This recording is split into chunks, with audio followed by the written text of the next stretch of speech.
Şəhidlərimizin övladları üçün təşkil olunan Yaşat yay düşərgəsinin 3-cü həftəsinin bağlanış mərasimi keçirilib.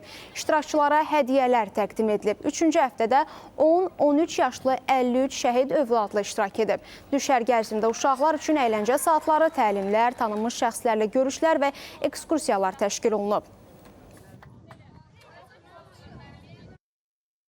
Hər həftə yeni yaş qrupları, yeni uşaqlar qonaq qismində bu düşərgədə iştirak edirlər, əylənirlər, öyrənirlər. Çalışırıq ki, onların burada keçirdikləri bir həftə ömürləri boyunca unudulmasın. Növbəti həftədən artıq yeni qrupumuz düşərgəyə təşrif buyuracaqdır. Onlarla da bağlı çox maraqlı planlarımız, çox maraqlı bir proqramımız var. 53 şəhid övladı düşərgədə iştirak etdi.